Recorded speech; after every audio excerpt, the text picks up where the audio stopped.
Su Señoría, esta representación social solicita se dicte auto de vinculación a proceso en contra del señor Carlos Atanasio Puentes Ruiz, con fundamento en los artículos 309, 313 y 316 del Código Nacional de Procedimientos Penales y el artículo 19 de nuestra Constitución. Dado que se configura el delito de secuestro previsto y sancionado en la Ley para prevenir y sancionar delitos de secuestro, en sus artículos 9 y 10, estableciendo las agravantes, las cuales son que haya sido en camino público, que quienes la lleven a cabo operen en grupos de 2 o más personas, que se realice con violencia y que la víctima sea una mujer en estado de gravidez. Estos mencionados en las fracciones A, B, C y F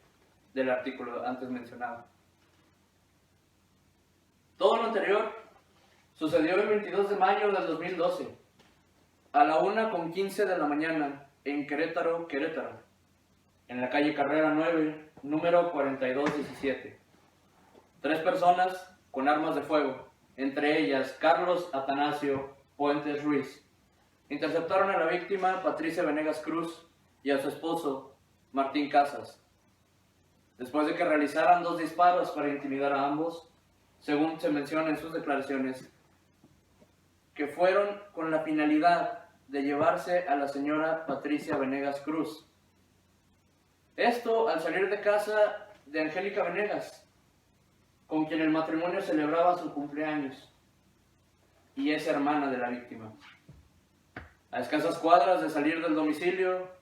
fueron interceptados por la camioneta gris de donde descendieron el señor Carlos Atanasio Puentes y sus acompañantes, quienes se llevaron a Patricia Venegas Cruz y salieron estruendosamente y a gran velocidad del lugar al finalizar con el secuestro. Acto sucedido, la llevaron al domicilio calle 10, número 715, en donde fue retenida desde el 22 de mayo hasta el 7 de junio, mientras su esposo recibía llamadas en exigencia de dinero a cambio de obtener la libertad de su esposa. Estas llamadas provenientes del celular del señor Carlos Atanasio Puentes Ruiz. A su vez, el teniente Armando Buitrago, de acuerdo con las diligencias llevadas a cabo por él mismo, se percató que en el exterior de la puerta del copiloto en ese vehículo, el Mazda Asai con placas FGG 980, perteneciente al señor Martín Casas y señora, una huella dactilar latente que se encontró en la manija de mencionada puerta, en donde se encontraba la señora Patricia Venegas Cruz, y que el teniente procedió a fijar, recolectar, rotular y embalar, cumpliendo en su totalidad con el protocolo de búsqueda de elementos materiales probatorios. Dicha huella es perteneciente de nadie más y nadie menos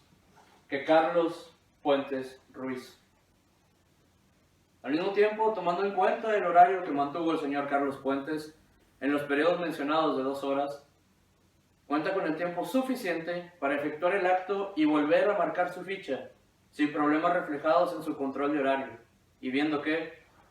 mantiene una explicación bastante conveniente y sospechosa para explicar cada uno de sus actos.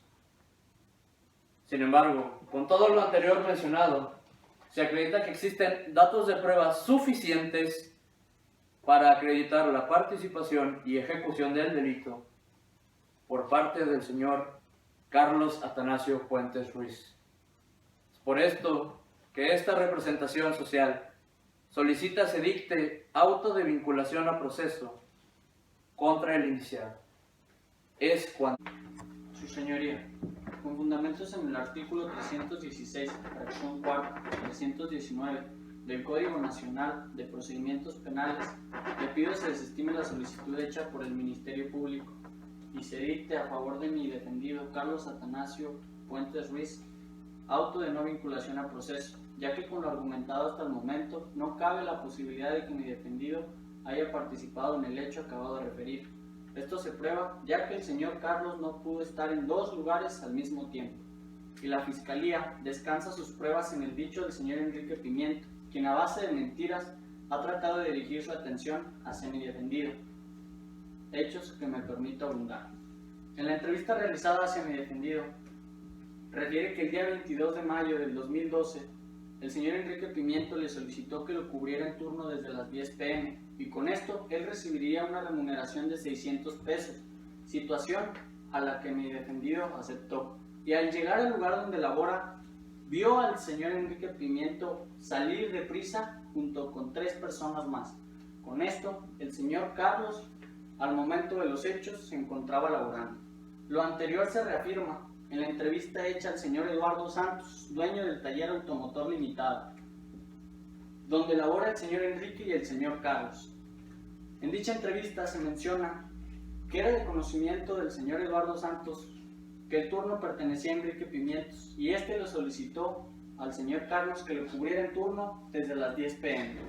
También menciona que el señor Enrique Pimientos le preguntaba continuadamente sobre los autos lujosos que llegaban al taller y si los dueños de estos tenían guardaespaldas. Ahora, con la entrevista realizada a la hermana de mi defendido, Marcela Puentes, quien sostuvo una relación con el señor Enrique Pimiento, nos menciona que a él no le importaba estafar a la gente, con fin de conseguir lo que él desea. Este mismo fue el motivo de la ruptura. Ahora, la Fiscalía basa su solicitud de vinculación en base al señalamiento del señor Enrique Pimiento, quien fue encontrado en la casa de seguridad, quien ya ha cumplido una pena por el delito de homicidio, quien ya conoce el procedimiento penal, por lo cual le pido se estime la poca credibilidad y objetividad tiene dicho señalamiento, ya que es el único que apunta a mi defendido. También los testigos de la Fiscalía mencionan que no fue posible añadir más características fisiológicas de los agresores en la zona donde ocurrió dicha privación. Sin embargo, en la carpeta de investigación se cuenta con un documento probatorio consistente en el registro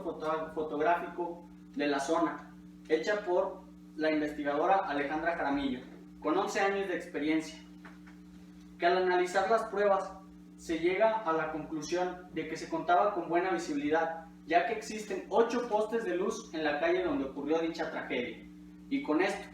se dice que si el señor Carlos hubiera estado presente en el lugar, los testigos hubiesen podido hacer algún señalamiento hacia él, pero sin embargo esto no fue así.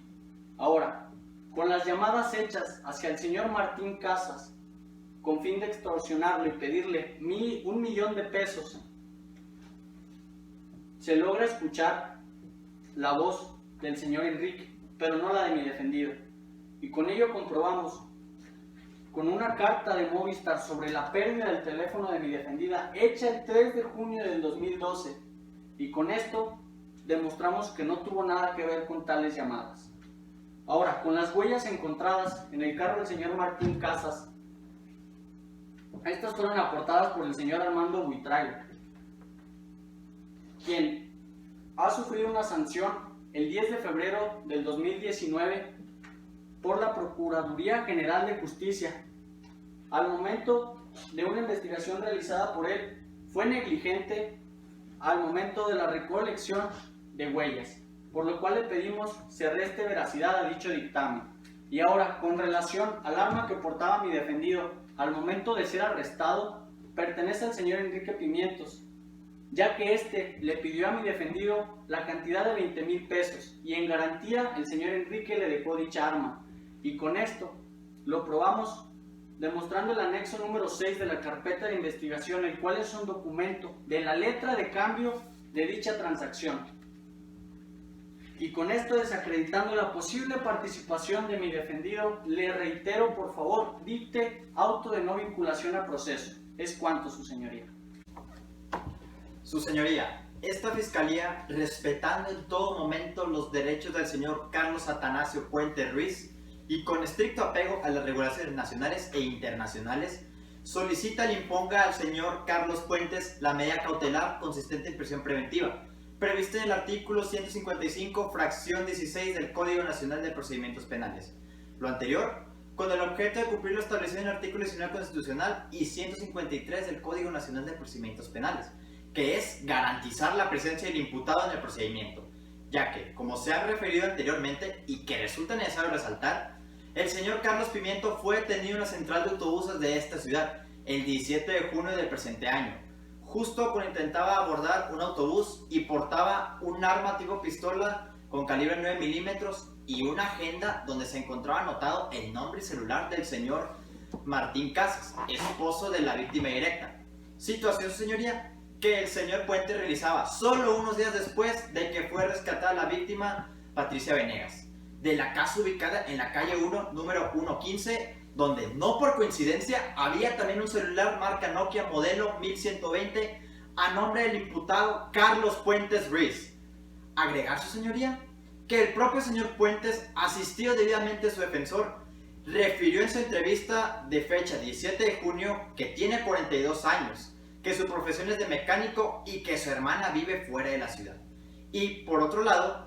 la realizada al señor Eduardo Santos, dueño del taller mecánico llamado Automotor Limitado, donde labora el imputado. Refiere que el señor Carlos Puentes tiene apenas unos meses de trabajar con él, por lo que el señor Puentes no tiene un motivo que lo ate a esta ciudad,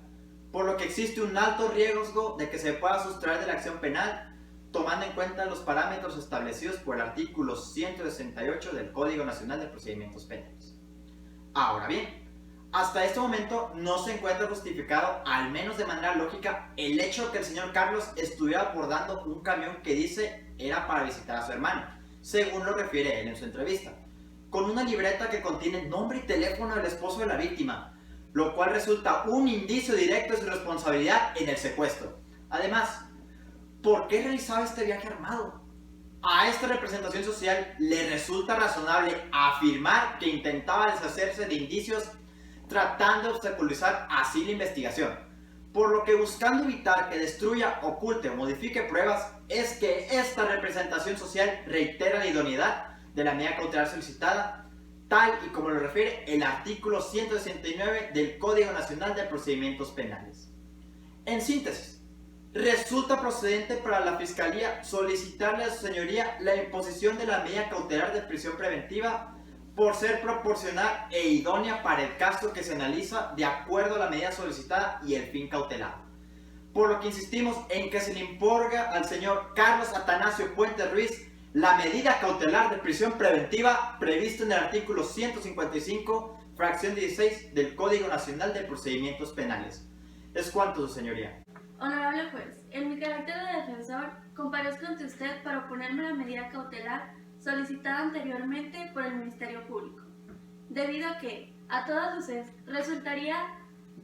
desproporcional imponerle al señor Carlos Puentes la prisión preventiva, pues en ningún momento mi defendido ha intentado obstaculizar la investigación y mucho menos acercarse de alguna manera a la víctima o testigos de la presente causa.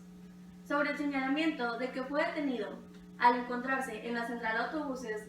de esta ciudad, es solamente un dato subjetivo que no puede generar convicción de tan severa afirmación, pues si el señor Carlos Puentes se encontraba en ese lugar, era únicamente con el objetivo de visitar a su hermano enfermo,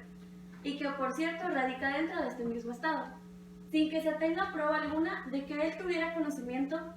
que se estaba realizando una investigación en su contra, por lo que de ninguna manera esta acción él la realizaba con intención de sustraerse.